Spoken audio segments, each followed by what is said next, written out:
আজকে আমি তোমাদের সঙ্গে এমন একটা ভর্তার রেসিপি শেয়ার করব যেটা দিয়ে তোমরা ১ প্লেট না ২ প্লেট ভাত খেয়ে ফেলতে পারবে অনায়াসেই। এটা খেতে এতটা মজার হয় আর দেখেই বোঝা যাচ্ছে না কতটা লোভনীয়।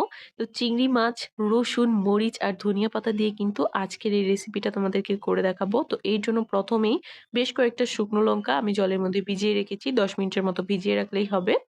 আর এইখানে দেখো আমি চিংড়ি মাছগুলোকে ভেজে নিব। এর জন্য নুন হলুদ মাখিয়ে নিচ্ছি। আমি এখানে ছোট সাইজের চিংড়িটাই নিয়েছি। প্যানের মধ্যে সামান্য তেল গরম করে কিন্তু চিংড়িগুলোকে দিয়ে দিলাম। খুব বেশিক্ষণ ভাজার প্রয়োজন নেই। প্রথমে হালকা করে একটু ভেজে নিব। আর চিংড়ি মাছ কিন্তু খুব বেশিক্ষণ ভাজতে হয় না।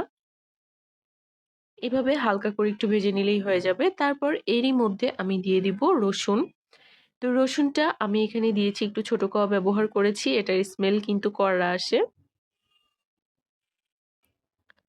তো রসুনটা দিয়েও আমি কিন্তু হালকা করে এই চিংড়ির সঙ্গে একটু ভেজে নিব। আর এর মধ্যে কিন্তু আমি শুকনো লঙ্কাটা দিয়ে দিব। বোটা ছাড়িয়ে এখানে শুকনো লঙ্কাটা দিয়ে দিলাম। আর সঙ্গে কিন্তু এখানে আমি ধনিয়া পাতাটাও দিয়ে দিলাম। তো এখন হচ্ছে এটাকে একটু সময় নেড়েচেড়ে ভেজে নেব। খুব বেশিক্ষণ ভাজবো না। প্রথমেই বলেছি ভাজার সময় কিন্তু সময় লাগবে না। ভাজা হয়ে যাবে ৩-৪ মিনিটেই। তো এটাকে কিন্তু তোমরা চাইলে পাটায় বাটতে পারো, আবার চাইলে ব্লেন্ডারও ব্লেন্ড করে নিতে পারো। তবে আমার কাছে মনে হয় পাটায় বাটা ভর্তার মজাই আলাদা। তো আজকে কিন্তু আমি ভর্তাটা পাটাই করব। তো এর জন্য পাটার মধ্যে নিয়ে নিচ্ছি সবগুলোকেই।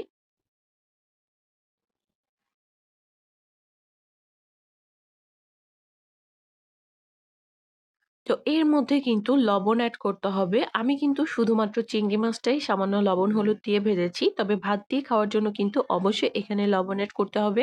যেটা আমি ভাজার সময় দিইনি। তোমরা চাইলে ভাজার সময় এড করতে পারো একটু বেশি করে। তবে আমি এখন দিয়ে দিচ্ছি। এতে করে কিন্তু বাটাটা একটু দ্রুত হয়ে যাবে। তো তোমরা কিন্তু চাইলে এই টিপসটাও ফলো করতে পারো। দেখো এখন আমি সবগুলোকে বেটে নিব। মাঝে, মাঝে কিন্তু মাছ, মাংস কোনো কিছুই খেতে ভালো লাগে না। ঠিক সেই সময় যদি এরকম একটা ভর্তা হয় তাহলে কিন্তু বিষয়টা একদম জমেই যায়, তাই না?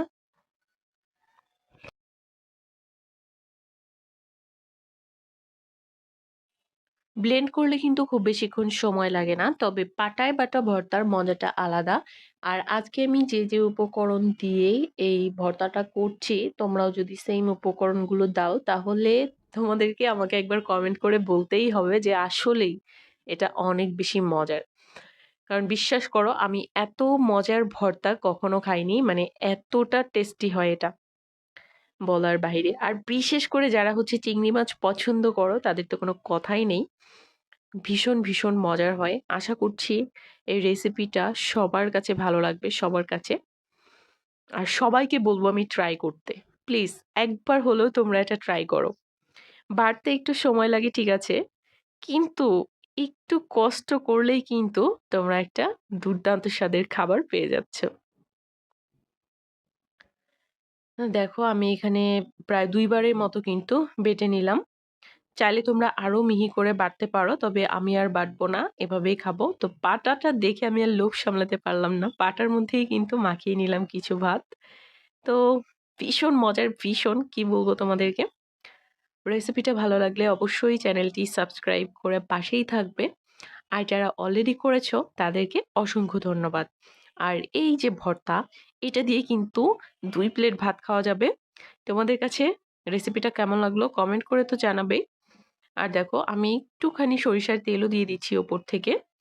এতে করে কিন্তু এটার টেস্ট আরো বেড়ে যাবে। মানে সাথে সরিষার তেলেরও একটা স্মেল থাকবে।